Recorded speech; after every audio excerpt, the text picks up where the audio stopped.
Olá, e seja bem-vindo ao nosso canal. Hoje vamos mergulhar profundamente nas Sagradas Escrituras para compreender melhor a Palavra de Deus. Se este é seu primeiro vídeo aqui, considere se inscrever e ativar o sininho para não perder nossos estudos semanais. Hoje estudaremos Gênesis capítulo 11, versículos 1 ao 32. A Torre de Babel e a genealogia de Sem até Abraão. Um texto que revela tanto a rebeldia humana quanto a fidelidade de Deus em cumprir suas promessas através das gerações. Antes de iniciarmos a leitura, é fundamental compreendermos o contexto histórico e cultural deste texto histórico e teológico. Autor: Moisés, líder e legislador de Israel, escrevendo provavelmente durante a peregrinação no deserto. Período histórico. O evento da Torre de Babel ocorreu aproximadamente entre 2200 e 2000 a.C., algumas gerações após o dilúvio de Noé. A genealogia cobre o período do pós-dilúvio até o nascimento de Abraão. Destinatários: o povo de Israel no Êxodo, que precisava compreender suas origens e a fidelidade de Deus através das gerações. Propósito principal: explicar a origem da diversidade de línguas e povos na Terra. Conectar a história pós-dilúvio com o chamado de Abraão e demonstrar que Deus continua seu plano redentor mesmo diante da rebelião humana. Contexto cultural. Após o dilúvio, a humanidade havia recebido a ordem divina de se multiplicar e encher a terra. No entanto, em vez de obedecer, concentraram-se em um único lugar na planície de Sinar, região da antiga Mesopotâmia, onde hoje fica o Iraque. As zigurates, torres-templos comuns naquela região, são evidências arqueológicas dessa cultura. Localização. No cânon. Este capítulo forma uma ponte crucial em Gênesis, conectando a história primitiva da humanidade, que se encerra com o julgamento de Babel, com a história patriarcal que começa com Abraão, no capítulo 12. É o último episódio antes de Deus escolher um povo específico para ser canal de bênção. Este texto não é apenas história antiga, mas teologia profunda, que revela o padrão de pecado humano, julgamento divino e graça redentora que percorre toda a Escritura. Agora vamos ler juntos este texto sagrado e revelador. Acompanhe em sua Bíblia, Gênesis capítulo 11, versículos 1 ao 32. E era toda a terra de uma mesma língua e de uma mesma fala. E aconteceu que, partindo eles do Oriente, acharam um vale na terra de Sinar e habitaram ali. E disseram uns aos outros: Eia, façamos tijolos e queimemo-los bem. E foi-lhes o tijolo por pedra, e o betume por cal. E disseram: Eia, edifiquemos nós uma cidade e uma torre cujo cume toque nos céus. E façamo-nos um nome, para que não sejamos espalhados sobre a face de toda a terra. Então desceu o Senhor para ver a cidade e a torre que os filhos dos homens edificavam. E o Senhor disse: Eis que o povo é um, e todos têm uma mesma língua. E isto é o que começam a fazer. E agora não haverá restrição para tudo o que eles intentarem fazer. Eia, desçamos e confundamos ali a sua língua, para que não entenda um a língua do outro. Assim o Senhor os espalhou dali sobre a face de toda a terra, e cessaram de edificar a cidade. Por isso se chamou o seu nome Babel, porquanto ali confundiu o Senhor a língua de toda a terra, e dali os espalhou o Senhor sobre a face de toda a terra.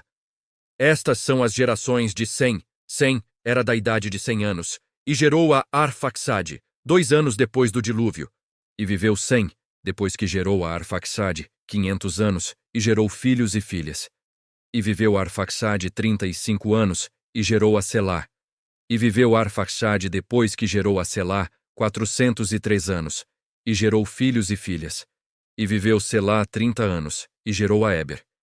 E viveu Selá, depois que gerou a Éber, 403 anos, e gerou filhos e filhas. E viveu Éber 34 anos, e gerou a Peleg. E viveu Éber, depois que gerou a Peleg, 430 anos, e gerou filhos e filhas. E viveu Peleg 30 anos, e gerou a Reu. E viveu Peleg, depois que gerou a Reu, 209 anos, e gerou filhos e filhas. E viveu Reu 32 anos, e gerou a Serugue. E viveu Reu, depois que gerou a Serugue, 207 anos, e gerou filhos e filhas. E viveu Serugue 30 anos, e gerou a Naor. E viveu Serugue, depois que gerou a Naor, 200 anos, e gerou filhos e filhas. E viveu Naor 29 anos, e gerou a Terá. E viveu Naor, depois que gerou a Terá 119 anos, e gerou filhos e filhas. E viveu Terá 70 anos, e gerou a Abrão, a Naor e a Harã. E estas são as gerações de Terá. Terá gerou a Abrão, a Naor e a Harã. E Harã gerou a Ló. E morreu Harã estando seu pai. Terá ainda vivo, na terra do seu nascimento, em Ur dos Caldeus. E tomaram Abrão e Naor mulheres para si. O nome da mulher de Abrão era Sarai, e o nome da mulher de Naor era Milca, filha de Harã, pai de Milca e pai de Iscá. E Sarai foi estéril, não tinha filhos. E tomou Terá a Abrão, seu filho, e a Ló, filho de Harã, filho de seu filho, e a Sarai sua nora, mulher de seu filho Abrão, e saiu com eles de Ur dos Caldeus para ir à terra de Canaã. E vieram até Harã e habitaram ali. E foram os dias de Terá 205 anos, e morreu Terá em Harã. Agora vamos analisar a estrutura literária e teológica deste texto, observando seus dois blocos narrativos distintos, mas profundamente conectados. Seção 1. A rebelião humana e o projeto de Babel. Explicação. Unidade linguística e cultural. A narrativa inicia apresentando a humanidade pós-dilúvio, compartilhando uma única língua. Quando diz que era toda a terra de uma mesma língua e de uma mesma fala, o texto estabelece o cenário de unidade que será quebrado. Ao partirem do Oriente e encontrarem um vale na terra de Sinar, a humanidade escolhe estabelecer-se em um único local, contrariando o mandato divino de encher a terra, dado em Gênesis 9:1. Inovação tecnológica. O desenvolvimento de tijolos queimados e betume representa um avanço técnico significativo. Quando dizem, façamos tijolos e queimemo-los bem, vemos planejamento e organização. O texto nota que foi-lhes o tijolo por pedra e o betume por cal. Materiais da planície, substituindo os materiais de construção tradicionais das montanhas. A Escritura não condena a tecnologia em si, mas registra cuidadosamente como foi empregada. Motivação rebelde. 3 objetivos são explicitados no versículo 4. Edifiquemos nós uma cidade e uma torre cujo cume toque nos céus, e façamo-nos um nome, para que não sejamos espalhados sobre a face de toda a terra. Cada elemento representa desobediência direta. A torre simboliza a tentativa de alcançar Deus por esforço próprio. Fazer-se um nome é buscar glória independente de Deus, e evitar dispersão contradiz o mandato divino. A expressão, cujo cume toque nos céus, revela a ambição de transcender os limites humanos sem submissão a Deus. Lição. A tecnologia e o progresso humano, quando desconectados de Deus e seus propósitos, tornam-se instrumentos de rebelião. O desejo de autonomia total é a essência do pecado desde o Éden. A capacidade humana não é problema, mas a direção que lhe damos. Seção 2. A intervenção divina e o julgamento. Explicação. Descida de Deus. A linguagem antropomórfica do versículo 5. Então desceu o Senhor para ver a cidade e a torre que os filhos dos homens edificavam. Enfatiza ironicamente que a torre tão alta era insignificante aos olhos divinos. Aquilo que tocava os céus para os homens mau era visível do céu. Deus precisa descer para examinar o que os humanos consideravam monumental. Avaliação divina. Deus reconhece o potencial da humanidade unida.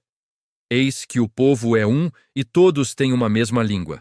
E isto é o que começam a fazer.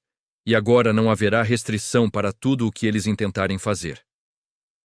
Esta declaração não indica inveja divina, mas preocupação pastoral. Como um pai que tira fósforos da mão de uma criança, Deus vê o perigo quando capacidade ilimitada se une a propósitos rebeldes. A frase não haverá restrição para tudo o que eles intentarem fazer. Reconhece tanto o potencial humano quanto o perigo de sua má aplicação. Julgamento misericordioso. Quando Deus diz, eia, desçamos e confundamos ali a sua língua, para que não entenda um a língua do outro. Ele implementa uma solução que é simultaneamente julgamento e graça. O texto registra o resultado. Assim o Senhor os espalhou dali sobre a face de toda a terra, e cessaram de edificar a cidade. É julgamento porque frustra o projeto rebelde. É graça porque impede que a humanidade se aprofunde ainda mais na rebelião coletiva, e porque mantém vivo o plano de redenção que requer a dispersão das nações. O nome Babel se torna memorial permanente. Por isso se chamou o seu nome Babel, porquanto ali confundiu o Senhor a língua de toda a terra, e dali os espalhou o Senhor sobre a face de toda a terra. Lição: Deus não é indiferente à rebelião humana, mas seu julgamento sempre contém elementos de misericórdia. Ele limita nossa capacidade de pecar para nos proteger de consequências ainda piores. O que parece frustração de planos humanos é, na verdade, proteção divina. Seção 3. A genealogia de Sem, a linha da promessa. Explicação. Estrutura genealógica. A frase, estas são as gerações de Sem, inicia esta Toledot, termo hebraico para genealogia. O padrão se repete.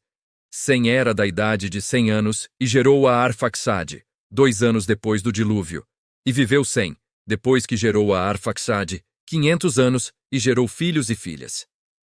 Este ritmo continua através de cada geração.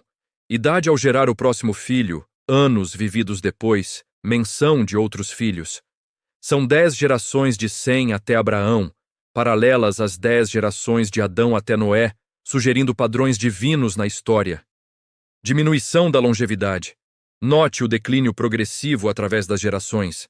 Sem viveu 600 anos no total. 100 antes de gerar Arfaxade, mais 500 depois. Arfaxade viveu 438 anos ao todo. Selá viveu 433 anos. Eber viveu 464 anos. Mas a tendência é descendente. Peleg viveu apenas 239 anos. Reu 239. Serug 230. Naor 148. Terá, pai de Abraão, viveu 205 anos. Este declínio progressivo sugere efeitos cumulativos da maldição do pecado ou mudanças ambientais pós-dilúvio. Preservação do plano divino. Cada nome registrado representa um elo essencial. Enquanto Babel mostra dispersão e julgamento, esta genealogia revela que Deus mantém uma linhagem específica, através da qual cumprirá sua promessa de redenção. De Sem a Arfaxade, de Arfaxade a Selá, de Selá a Eber, de Eber a Peleg, de Peleg a Reu, de Reu a Serug, de Serug a Naor, de Naor a Terá. Cada geração preserva a linha messiânica. Lição: a fidelidade de Deus transcende as gerações. Mesmo em meio ao caos das nações dispersas e à aparente insignificância de uma linhagem específica, Deus tece pacientemente seu plano redentor. Nenhuma geração é acidental ou descartável no propósito divino. Seção 4. A transição para Abraão. Explicação. Família de Terá. O texto muda de ritmo genealógico para narrativa. E viveu Terá 70 anos, e gerou a Abrão, a Naor e a Harã. E estas são as gerações de Terá. Terá gerou a Abrão, a Naor e a Harã, e Harã gerou a Ló. Somos introduzidos aos personagens centrais da próxima fase. A morte prematura de Harã é registrada. E morreu Harã, estando seu pai, Terá ainda vivo, na terra do seu nascimento, em Ur dos Caldeus. Os casamentos são documentados. E tomaram Abrão e Naor mulheres para si. O nome da mulher de Abrão era Sarai, e o nome da mulher de Naor era Milca. Então vem o detalhe crucial. E Sarai foi estéril, não tinha filhos. Esta informação prepara o terreno para o milagre do nascimento de Isaque, demonstrando que a promessa dependerá de intervenção divina, não de capacidade humana. Migração incompleta. O texto registra uma jornada iniciada, mas não completada. E tomou Terá a Abrão, seu filho, e a Ló, filho de Harã, filho de seu filho, e a Sarai, sua nora, mulher de seu filho Abrão, e saiu com eles de Ur dos Caldeus, para ir à terra de Canaã, e vieram até Harã, e habitaram ali. Terá inicia a jornada para Canaã, mas para em Harã, uma cidade que, curiosamente, compartilha o nome de seu filho falecido. Esta parada intermediária sugere hesitação ou incapacidade de completar a jornada. Será Abrão quem completará o que o pai começou. Morte de Terá. O capítulo fecha com economia narrativa. E foram os dias de Terá 205 anos, e morreu Terá em Harã.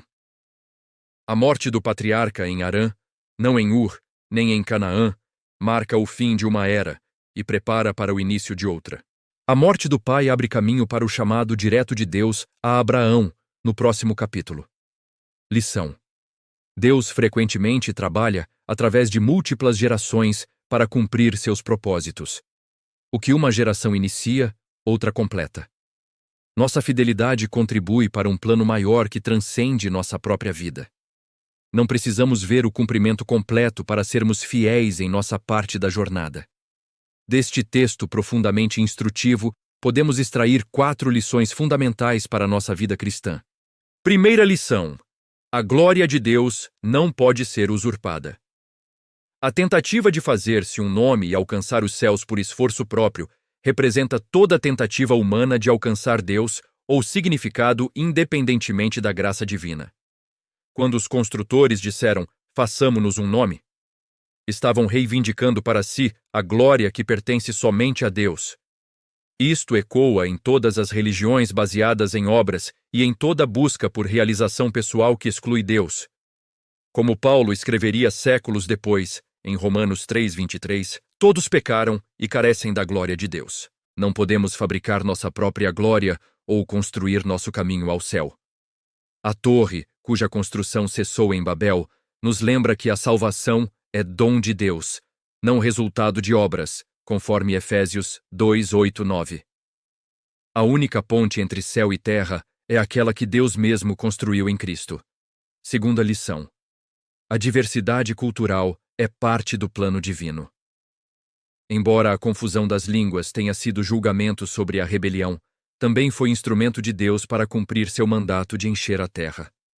Quando o Senhor os espalhou dali sobre a face de toda a terra, ele não estava apenas punindo, mas também diversificando sua criação.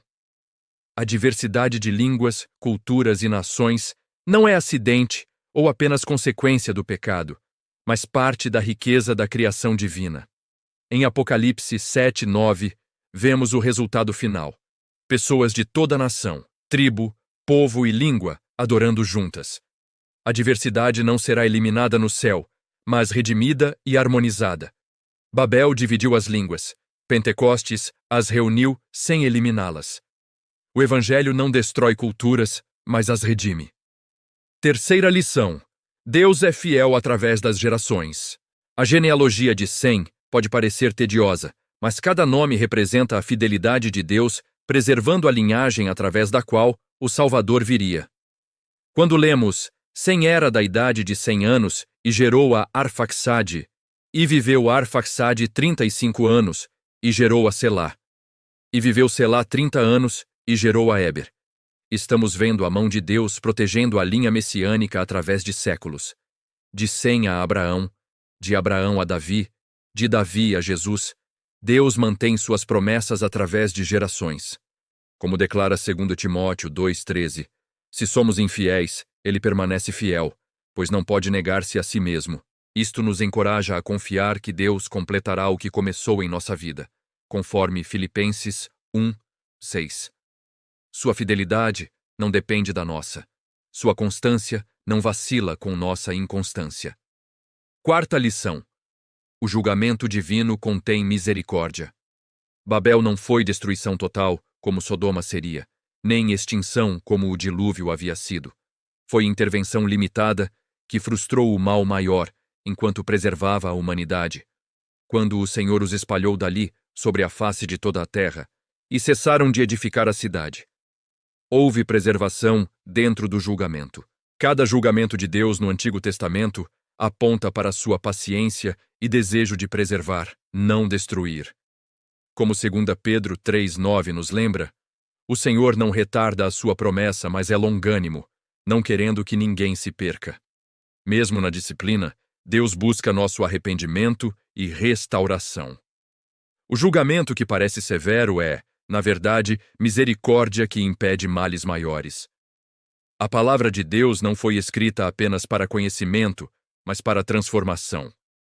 Como podemos aplicar os ensinamentos de Gênesis 11 em nossa vida diária? Na vida pessoal, examine suas motivações profundamente. Você está construindo sua própria Torre de Babel, buscando fazer-se um nome, alcançar significado por esforço próprio, criar segurança independente de Deus? Quando dizemos, façamo-nos um nome em nossas carreiras, relacionamentos ou realizações, estamos repetindo o erro de Babel. Renda-se à verdade de que somente em Cristo encontramos identidade verdadeira e acesso a Deus.